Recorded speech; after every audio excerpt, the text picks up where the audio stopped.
Aux alentours de 2005, il y a donc eu la crypte de Bruce Hunt, réalisateur de deuxième ou troisième équipe sur Matrix et Dark City, qui s'initie son premier film, et The Descent de Neil Marshall.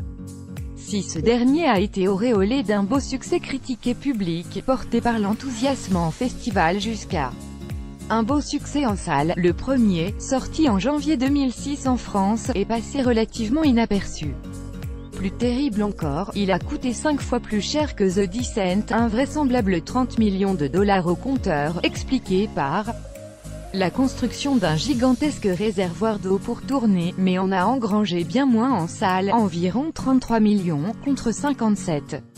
Histoire d'enfoncer le clou, la crypte n'est même pas la malheureuse victime d'un concours de circonstances, susceptible de gagner le cœur des amateurs de genre, friands de découvrir de bons petits films avec un œil bienveillant et généreux. Il est plutôt de la catégorie des navets indolores, ni effrayant ni drôle. Killer ni sans talent ni inventivité vers Predator, Pitch Black ou bien sûr l'inévitable Alien. Alors même que The Descent ne réinventait rien mais réorganisait des motifs familiers avec décors parfaits et intrigues plus que solides, pour créer un beau cauchemar à la dramaturgie forte, et la crypte se plante sur à peu près toute la ligne. Dans la abandonnée, il y est question d'une mystérieuse caverne cachée sous une abbaye, découverte par de malheureux soldats durant la guerre froide en Roumanie, lors d'une introduction un peu plate au quota de frissons bien maigres. 30 ans plus tard, c'est un groupe d'archéologues bien curieux qui décide d'explorer les lieux. Avec experts en escalade, en biologie, en survie, en caméra, et autres babioles. Il ne faudra pas longtemps avant que de la bande ne soit confrontée à de laides créatures. Difficile d'avoir la moindre sympathie pour ce patchwork mou du genou.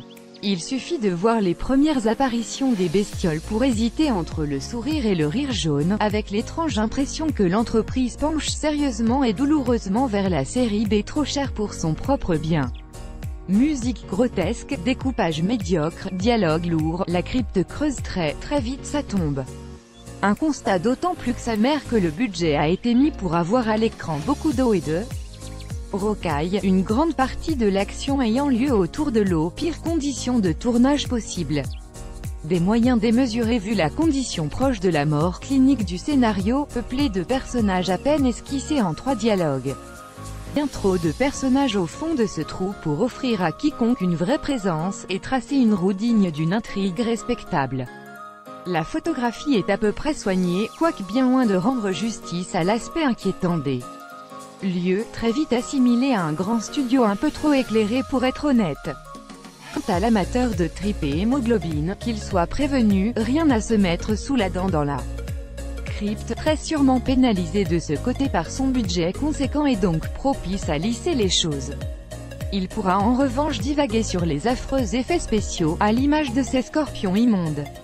Il y a bien le plaisir d'y entendre une Lena Headey pré-Game of Thrones, qui a bien plus brillé dans le cinéma de genre avec The Broken.